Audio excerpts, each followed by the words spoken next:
તે એક અલૌકિક દ્રવ્ય હતા.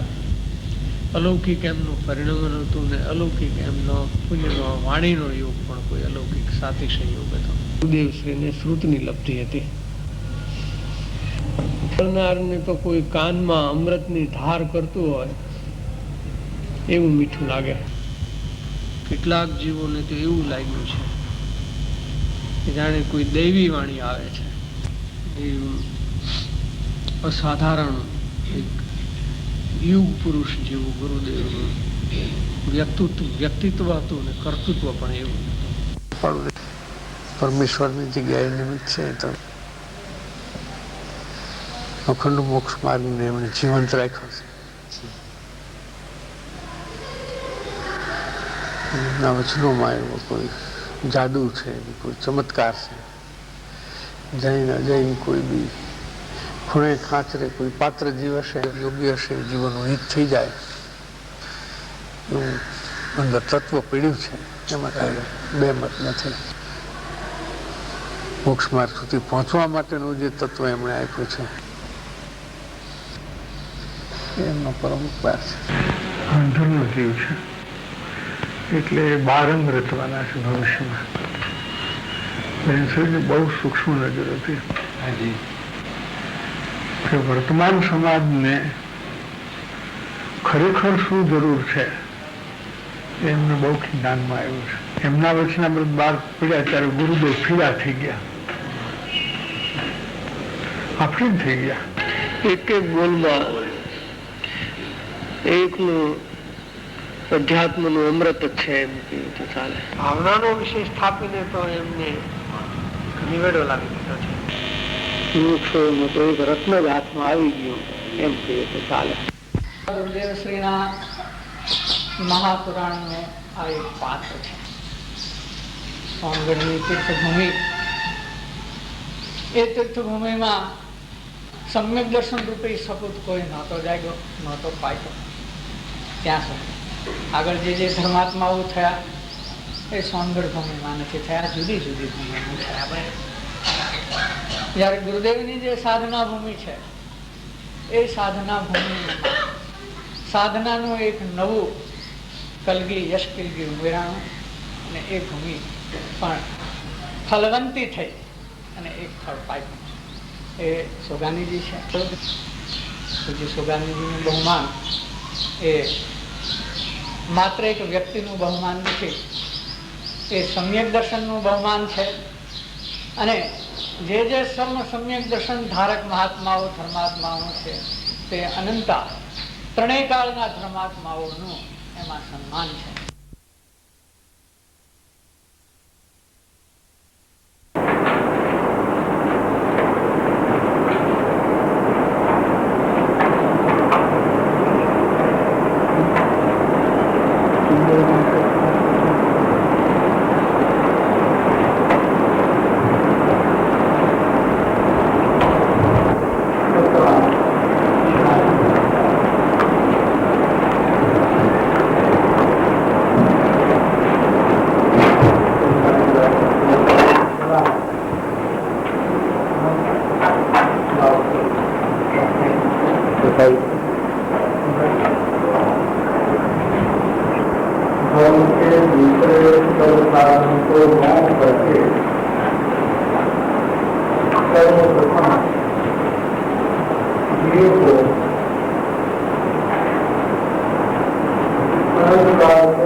मार्ग है तो जन्मों को विदा निकाल मार्ग है। मार्ग को या उपाय को इलाज को ये इलाज हमको समझना है। हम यह इलाज नहीं समझ करके कोई भी धर्म साधन करेंगे तो उस धर्म साधन से हमारी मुक्ति होने वाली है। यह वचनामृत कृपालु देव ने अपने अनुभव से लिखे हुए हैं कि हमको भी जब ऐसा हुआ हमारे परिभ्रमण की चिंता जब हमको हुई तभी हमको मार्ग खोजने की सही वृत्ति आई और तभी हम इस मार्ग में पहुंचने के लिए सक्षम हुए।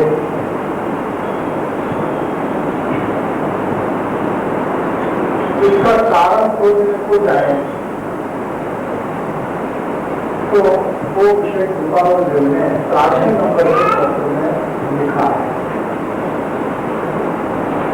तो इसमें वो लिखते हैं कि जीव वर्तमान उदय की चिंता में घिरा हुआ है और उस घिरावन में रहकर के वो अनेक प्रकार का धर्म साधन कर रहा है। इसका माथा तो फंसा हुआ है उदय की चिंता में और हाथ पैर से प्रवृत्ति करता है जन्म मरण से छूटने के। माथा फंसा हुआ है, माथा निकलेगा नहीं, हाथ पे कितना भी हवा है सफलता नहीं मिलेगी।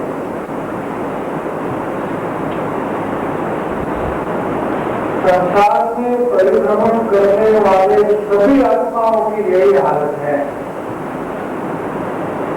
अपने उदय की चिंता करते हैं, वर्तमान उदय की और भावी परिस्थिति की।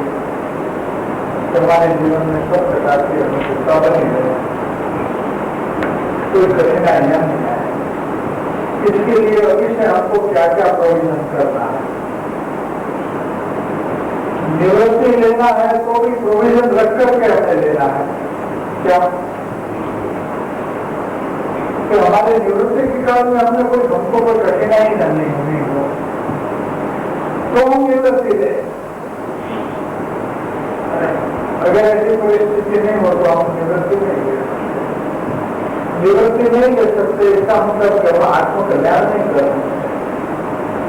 हमारे संयोग हमारी कल्पना के अनुसार संतोषकारक हो जाए तो हम आत्मकल्याण के लिए निवृत्ति ले, वरना हम नहीं ले सकते। और इस प्रकार से बहुत बार हमने निवृत्ति रही, बहुत लोगों ने भी लिया, लेकिन कोई सफल नहीं हुआ।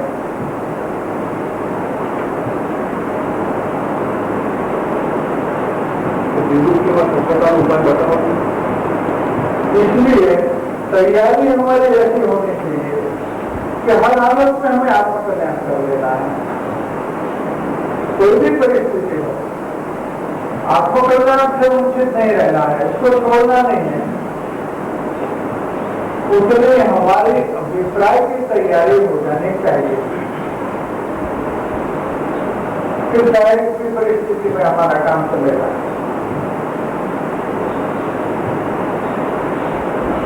बिना हमारा काम नहीं चलेगा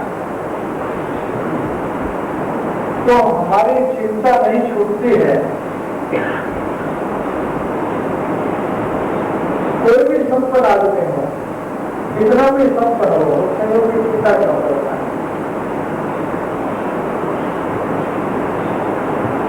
उसको क्यों संपद की चिंता हो? आधार बुद्धि और सुख बुद्धि वहां है। संयोग की आधार बुद्धि है और सुख बुद्धि है कि नहीं है? अब देखो है कि नहीं है? तो है। इसलिए इसका विकल्प चलेगा इसकी चिंता होगी और होगी। इस परिस्थिति में क्या किया जाए? अब इलाज हमको ढूंढना है। तो कृपा को देते कृपा करके यहाँ पर इस पत्र में इसका इलाज दिया है कि तुम चिंता में खड़े हो ना, तुम चिंता से गिरा हुआ है, हमको मालूम है, और तुम्हारी चिंता को ट्रांसफर करो। तुम्हारा जो उदय का विषय का जो चिंता है वो तो मामूली बात है। इससे बड़ी बात तो जन्म मरण के परिभ्रमण की पशु में चला जाएगा, बहुत दूर भोगेगा, इसकी तुमको चिंता नहीं होती है। जो बड़ा सुख का कारण है इसकी तो चिंता होती नहीं, तो छोटे मोटे कारण की चिंता में तुम फंस जाते हो, और बड़ा जो चिंता का कारण है उसका इलाज तुमको मिलता है।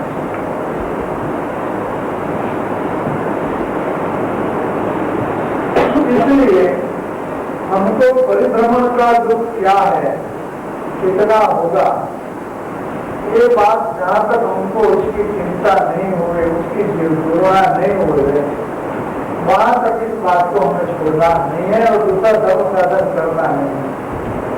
मनाई क्या है तुम्हारी कि दूसरे सब विकल्प दूर करके, किसका विकल्प? धर्म साधन का विकल्प। जब शास्त्र पढ़ ले, हम पूजा भक्ति कर ले, कुछ तो करें कि नहीं, कुछ मत करो, पहले ये चिंतना में आओ, कभी रास्ता मिलेगा, इसके मेरा सही इलाज नहीं मिलेगा। तो चिंता को दूसरी चिंता में ट्रांसफर करना है और वास्तविकता मालूम पड़ते ही सहज हो जाएगा। किस तरह से हो जाएगा कि हमको एक मामूली खुशी हुई, खुशी गुजराती में आपने बोल दी, हिंदी में खुशी कहते हैं, अपने सामान्य खुशी का दर्द तो होता है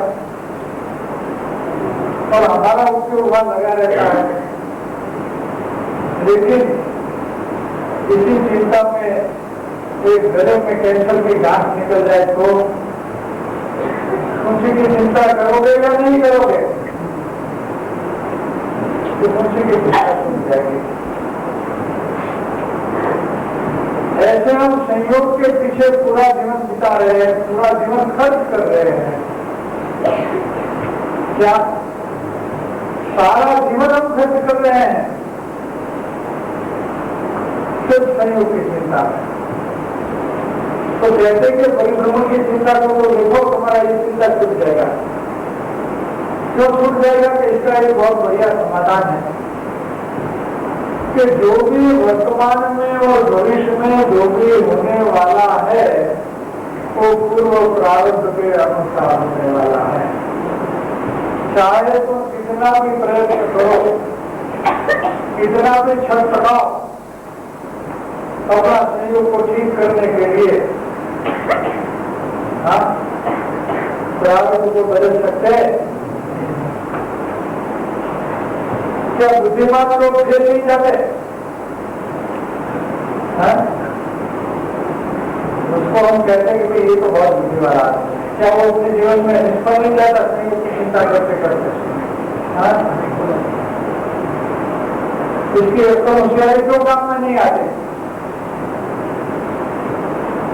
और अक्सर का खाली बात जाना हो, तरक्की कर जाएगा, कोई अक्सर भी उसको चलाने की जरूरत नहीं पड़ेगी। पूर्व प्रारंभ से लोग भी कहता है कि खुदा देता है तो सब पर फाड़ के देता है। एक आदमी को दुकान थी, 2 दरवाजे वाले थे, एक गेट नहीं था, 2 गेट था, लेकिन लक्ष्मी नहीं आ रही थी, उसका प्रार्थना का योग नहीं था, तो उसने दोनों को गेट बंद कर दिया और जब तो लक्ष्मी को आना है तो चक्कर पड़ जाएगी, गेट पूरा लगा तो नहीं आई और बंद कर दिया तो चक्कर पड़ जाएगी। बनता है कि नहीं बनता है?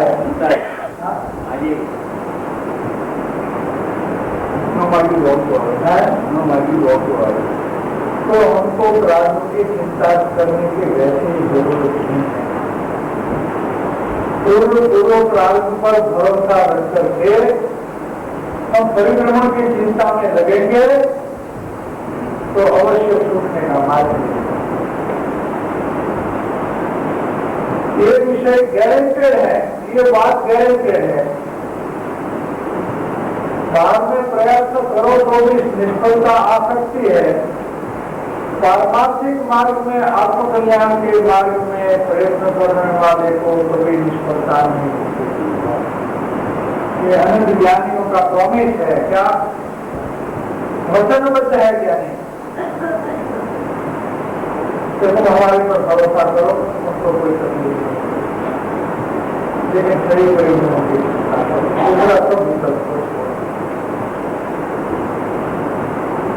ये सारा जो कला पालिका चला, उनका जो समृद्ध सारांश है तो यही एक समावेश।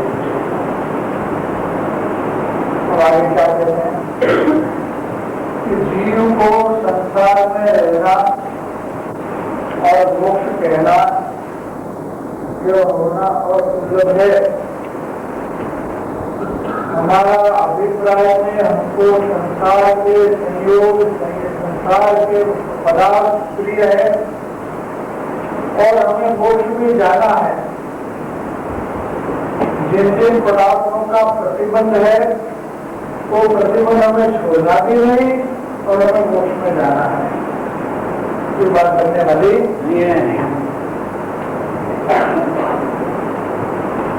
एक म्यान में दो सवार समाते हैं और दो घोड़े की सवारी कोई कर सकते नहीं। ये नहीं,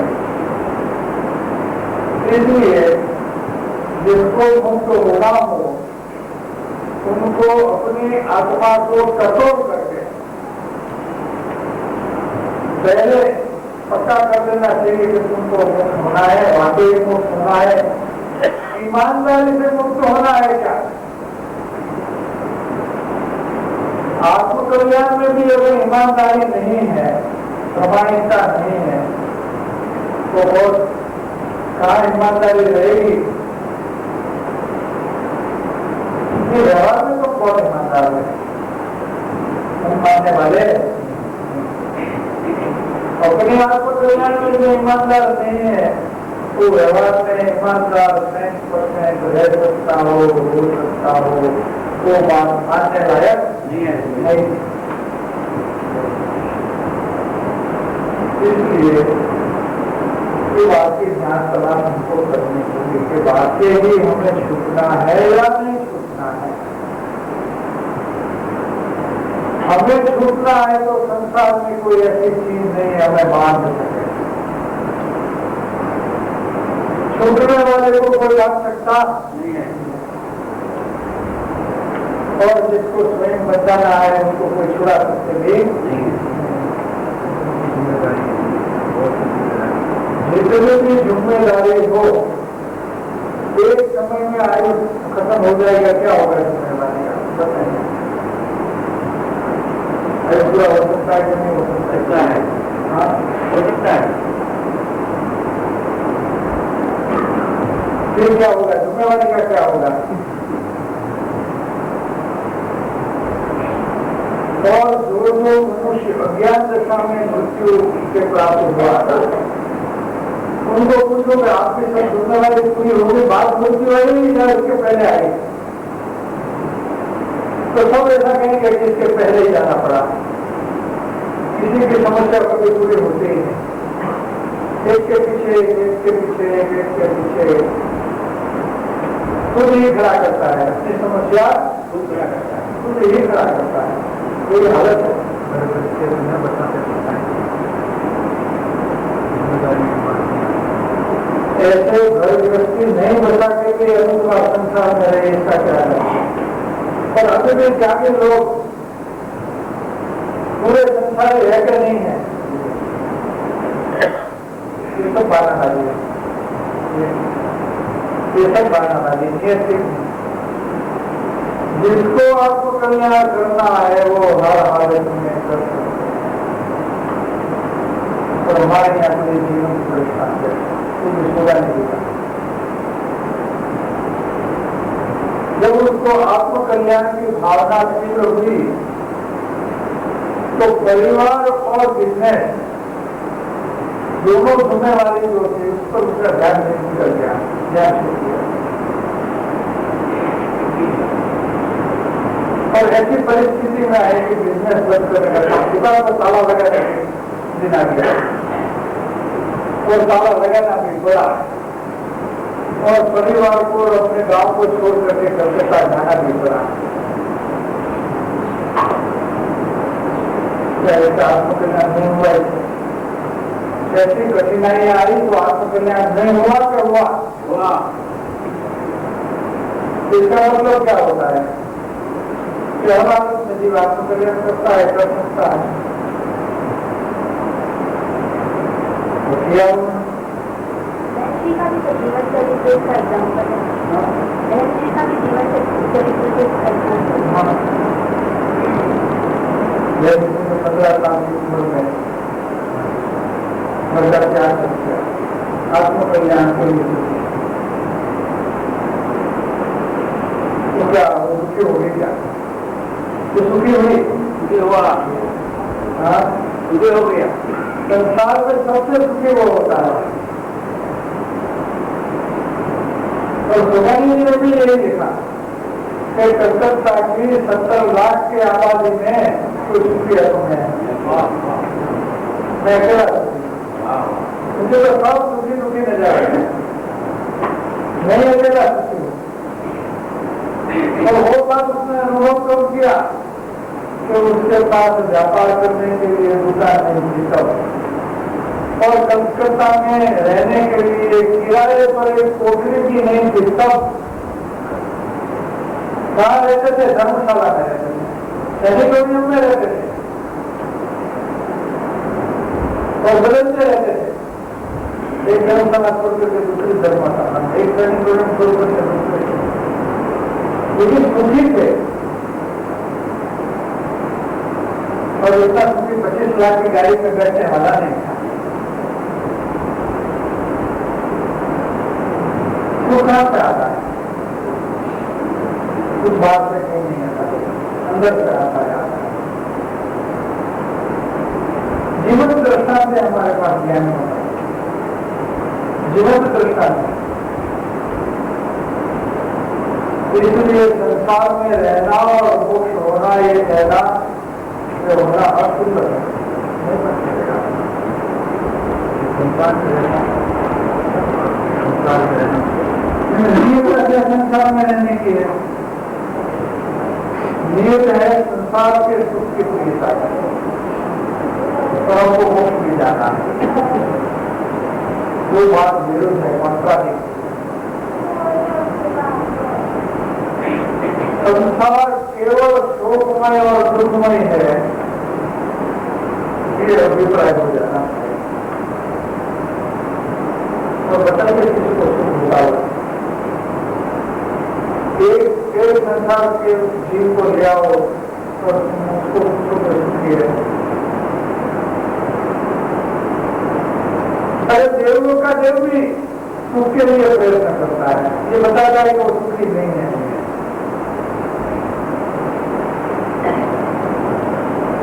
पांचों इंद्रियों के विषय में सुख लेने के लिए उसके परिणाम भी दास्ता रखते हैं, उसको नहीं मिलता है। और अनित्यता के भय से सब ग्रसित है।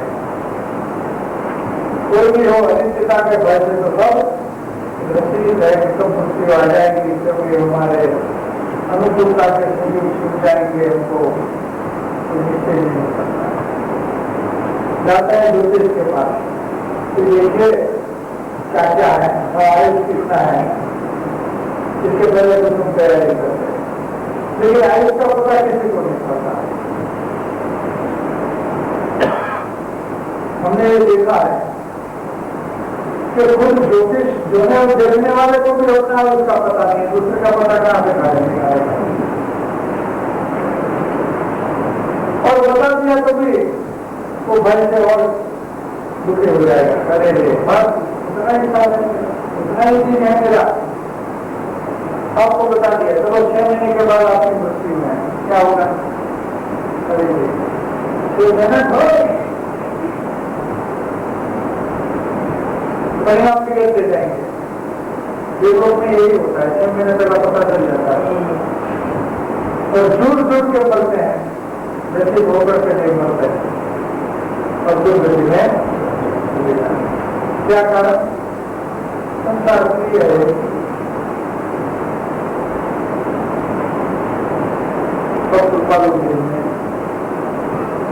जो 4 प्रकार के परिणाम होते हैं उनको परिभाषा किया है। ये परिणाम कैसे दी गई है नहीं पता है। जब तो मिल रहा है उनका लेकर किस पहले और नीचे जो परिणाम 4 बातें थी वो नहीं लगे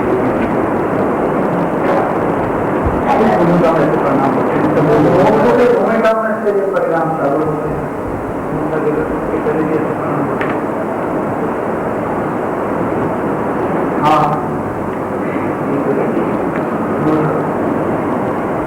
डिग्री ज्यादा कम लेकिन ऐसे परिणाम भेजना मुख्य प्रारंभ नहीं होता। उसका एक परिणाम आई जाता है। नंबर का पत्र में बालूदेव का 57 नंबर का पत्र में ये वाक्य लिखा है, ये जो 4 भाव है ये भावनाएं कल्याण में और पात्रता देने वाली है। पात्रता देने वाली है। 57 नंबर का पत्र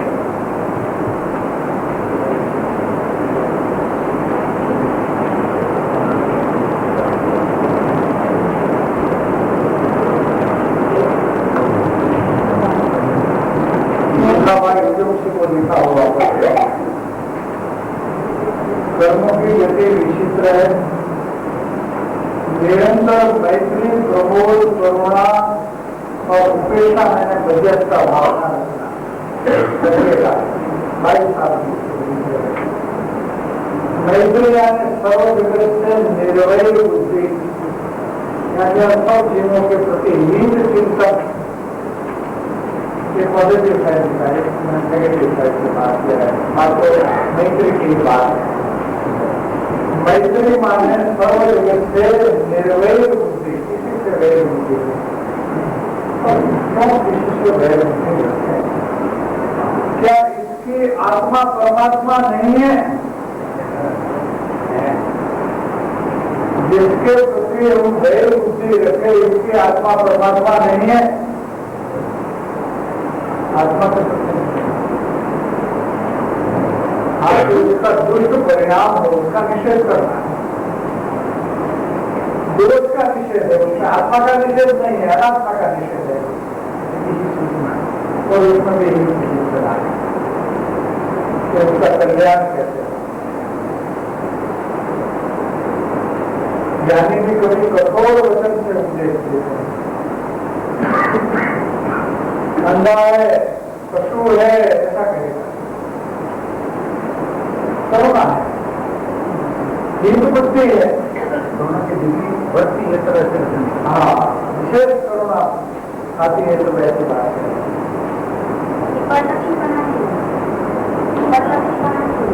नहीं,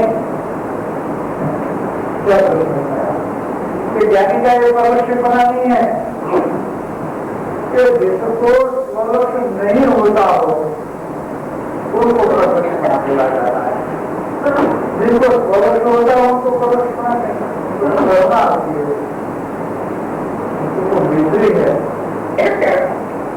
उसके परिणाम आएंगे ही आएंगे।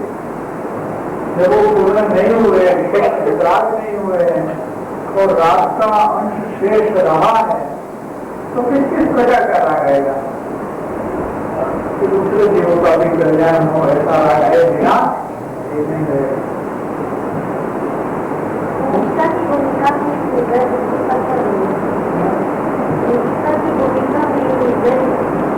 हाँ, सच्ची समझ हो, मुमुक्षु की भूमिका में भी यथार्थ समझ हो तो सब जीवों के प्रति निर्वेद किसी के प्रति वेद क्या कारण? कोई वेद रखने का कोई कारण हो ही नहीं सकता। और स्वयं की कल्पना केवल कुछ भी करे बाकी वास्तविक कोई कारण नहीं मिलेगा। वो तो बता देंगे नहीं मिलेगा, दोनों को भी नहीं मिलेगा, हमको तो नहीं मिलता है। बताइए कौन सा कारण? कोई कारण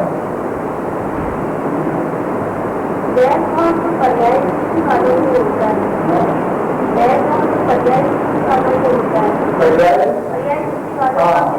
पोषण करना हो जो पर्याय मात्र को आत्मा मान लेता है उसको वैध बुद्धि है।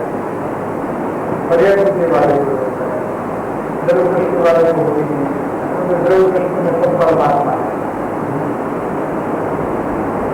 यानी परमात्मा स्वरूप की मुख्यता है द्रव्य स्वभाव की मुख्यता है।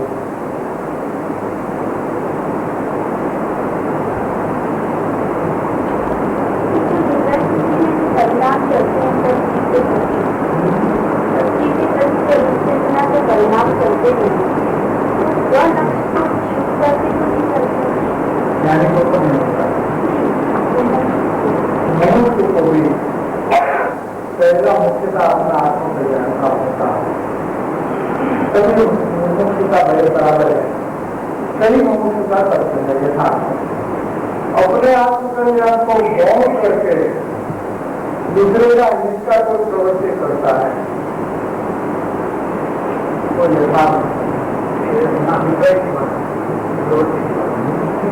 अभिप्राय प्रवृत्ति है कि प्रवृत्ति पहले अभिप्राय है, बाकी प्रवृत्ति को भाव के अनुसार हुए और नहीं हुए, यानी कि अभ्यास प्रवृत्ति करने। हाँ, लेकिन वो तो उसका जिसका नहीं होगा उसकी प्रवृत्ति होगी ना। अभिप्राय तो होता है, मुमुक्षु की मुख्य भूमिका अभिप्राय बदलने, आचरण हुए या नहीं हुए, जबकि ज्ञान दशा से आचरण की प्रधानता है। अभिप्राय रूप आचरण होता है, हाँ होता है, इससे आता है। अभिप्राय विरुद्ध आचरण होता है, लगता है अभिप्राय पूछे करने के लिए आज खेल आया वो का वो उत्पत्ति रहे और ऐसा नहीं होता, उसका डिग्री कम हो जाएगा, बढ़ना चाहिए। हाँ, नास्तिक का डिग्री बढ़ना चाहिए और अभिप्राय वाला अस्ति का डिग्री बढ़ना चाहिए। सब बोलना होगा, हाँ सब बराबर। भूमिका में भी जो अन्य जीवों के प्रति कल्याण का भाव आता है, हर एक अलग अलग भूमिका में क्या आता है, इसका इसका प्रकट बना हुआ है, इसका स्वलक्ष्य नहीं हुआ तो परलक्ष्य बना होगा। स्वलक्ष्य आत्मकल्याण का जिसको लक्ष्य होगा उसको परलक्ष्य नहीं होगा। तो दोनों को तो लक्ष्य है तो वो मर्यादा में बात चलेगी, वो बात मर्यादा में चलेगी, मर्यादा में चलेगी और इसका हर पहलू यथार्थ रहेगा। तो ना एक पहलू में आगे बढ़ेगा, दूसरा पहलू में निकल जाएगा।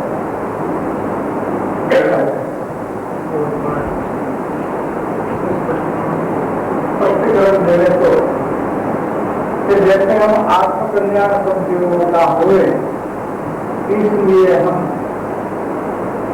सत्य साहित्य का प्रचार करते हैं। क्या करते हैं? सत्य साहित्य का प्रचार करते हैं। तो दूसरों का आत्मकल्याण हो ही भावना है, उसको ऐसे सदग्रंथ मिले, सत्य बात उसको मिले और सब आत्मकल्याण को हमारा प्राप्त करें। और हम कुछ ऐसी प्रवृत्ति में रहेंगे व्यक्तिगत रूप से निर्भय बुद्धि नहीं हुई तो हम किसी न किसी के प्रति वही भाव, वैमनस्य भाव रखेंगे, शरीर रखेंगे और हमारी जो वर्तना है वो है तो हम ठीक है। सत्शास्त्र हम क्यों सत्शास्त्र छपा करके वितरण करते हैं, उसका प्रचार प्रसार क्यों करते हैं कि धर्म की प्रभावना एक पहलू अच्छा है। दूसरा पहलू क्या होगा कि हमारे मेरे भाव के कारण से, निर्भय बुद्धि नहीं होने के कारण हम किसी न किसी के प्रति वैमनस्य के परिणाम रखेंगे और वो अप्रभावना का कारण, तो उसका दोनों पहलू ठीक नहीं है। एक पहलू ठीक है, एक पहलू विपरीत है। यथार्थ में ऐसा नहीं है, सब पहलू यथार्थ होता है। ये यथार्थता में से ही सम्यकता आएगी, ऐसा लगता है। एक ज्ञान के वस्तु को प्रचार करना, दूसरे ज्ञान के वस्तु को प्रचार करने के लिए वास्तविक गौरव कहीं ना कहीं गड़बड़ होगी।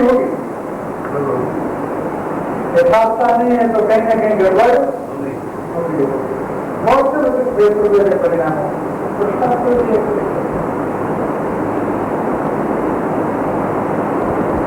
मैत्री में तो जगत के सर्वजीवों के अधिक चिंतन और निर्णय बुद्धि। प्रमोद माने कोई भी आत्मा के गुण देखकर हर्ष का उत्पन्न होना, गुण जीव के प्रति उल्लास परिणाम होना। जिसको अपना गुण प्रकट करना है उसको दूसरे के गुण प्रति उल्लास और उसके परिणाम आए बिना रहेगा, वहां मात्र नहीं होगा। बहु बार क्या होता है कि हम तो है पुराने मुमुक्षु और कोई नया मुमुक्षु आगे बढ़ता है तो इसकी चिंता हो जाती है। ये बताता है कि हमको गुण प्रकट करना नहीं है। आज आने वाला आगे हो सकता है तो 25-50 साल वाला विषय हो सकता है, तो मार्ग में स्वतंत्रता है। इसलिए कोई भी जीव कैसा भी हो इसके गुण देख करके हमको प्रमोद आना ही सही है। लोगों ने पहले ही दिन कर लिया, लोगों ने पहले ही दिन काम कर लिया। हाँ, पहले दिन काम कर लिया। अभी बढ़ रहे हम लोग से 25-30 साल पढ़े रहे तुम्हारे उसकी तलवार है। धर्म तो ऐसी चीज है, हमारे उसकी इनको लटकती है, हाथ में लेकर के उपयोग करे उसकी होगी वो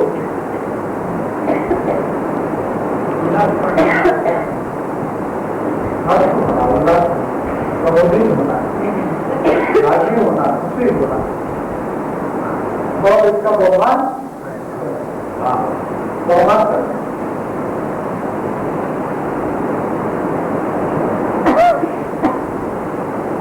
करुणा ने संसार साथ से दुखी आत्मा के प्रति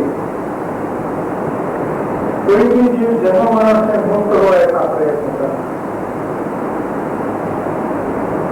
क्या संसार से जो दुखी हो रहे हैं संसार दुख से कैसे मुक्त हो जाए, ऐसी भावना रखना। इसको अनुकंपा कहते हैं, दूसरे जीव के प्रति अनुकंपा करते हैं।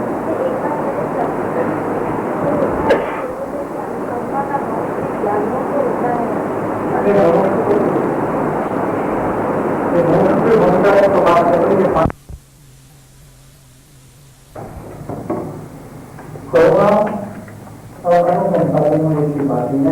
एक शब्द में करुणा यानी अनुकंपा ऐसा लिखा है, करुणा यानी सत्तावन के पत्र में। यहाँ पे तो एक ही नहीं दिया है दोनों को, पर अगर अलग अलग जगह अलग अलग बात आती है कभी होती है, कभी हो सकता है। इसीलिए करुणा और अनुकंपा कभी कभी अलग अलग सेंस में भी इसका प्रयोग होता है करुणा और अनुकंपा का, और कभी एक ही अर्थ में दोनों शब्द का प्रयोग हो सकता है और होता भी है। करुणा ज्यादातर ज्ञानी के लिए इस्तेमाल होता है, अनुकंपा ज्यादातर सांसारिक कहने वाले का जो प्रयोजन है वो पकड़ना चाहिए तो वो क्या कहना चाहता है। मतलब उनको शब्द में नहीं अटक करके, शब्द में नहीं अटक करके शब्द के पीछे का अभिप्राय को खाली तो शब्द पकड़ने की जरूरत नहीं है। यहाँ एक प्रश्न क्या होता है कि ये मोक्ष जो जीव है तो इसको जन्म मरण से मुक्त हो ऐसा प्रयत्न करना, तो सभी प्रयत्न साध्य प्रयत्न को सिद्ध नहीं किया है तो दूसरे के प्रयत्न नहीं करता है वो दूसरे के लिए क्या करेगा, खुद उल्टा चलता है तो दूसरे के लिए क्या करेगा। यहाँ कौन सा जीव दिया है? तो यथार्थ मोक्ष को दिया है कि जो अपने भी मुक्त होने का प्रयास में लगा है और दूसरे को मुक्त होने के प्रयास में उनकी अनुमोदना है, ऐसा जीव को दिया है। तो विचार दशा वाला जीव दिया है। यहाँ तो पहले जो प्रकट करा वो तो विचार दशा वाला दिया है। उनका गलत पत्र की पूर्व की भूमिका उनको है ही, लेकिन जो सेटो करना होता है इसको मुक्त होने की भावना है और प्रयास करता है, ऐसा जीव देना है। अच्छा जी अध्यात्म मुमुक्षु और उत्कृष्ट मुमुक्षु उत्कृष्ट मुमुक्षु को लागू पड़ता है, नीचे वाले को लागू नहीं पड़ता। क्योंकि क्या मध्यम और जघन्य वाले जो मोक्षी होते हैं तो कुछ नहीं करते अपना, तो उनके जो मोक्षपना में क्या यथार्थता होती है।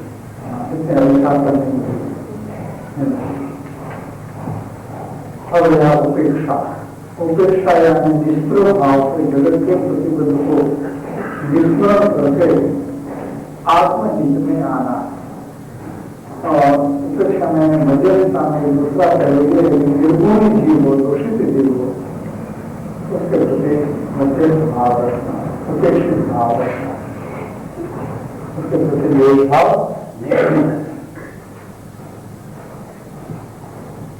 ये भावना कल्याण में है और मोक्ष को पात्रता देने वाली है। तो बाकी सारे पात्रता कहने कल्याण की बात करेंगे। उत्कृष्ट मुमुक्षुओं का विरोध करते हो, उत्कृष्ट मुमुक्षुओं का विरोध करते हो ત્યારે દેશભાવ આવે, ત્યારે એના પર દેશભાવ આવે।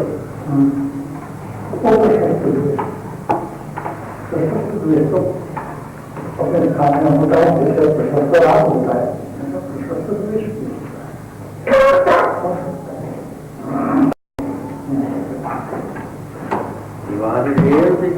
भगवान को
चरण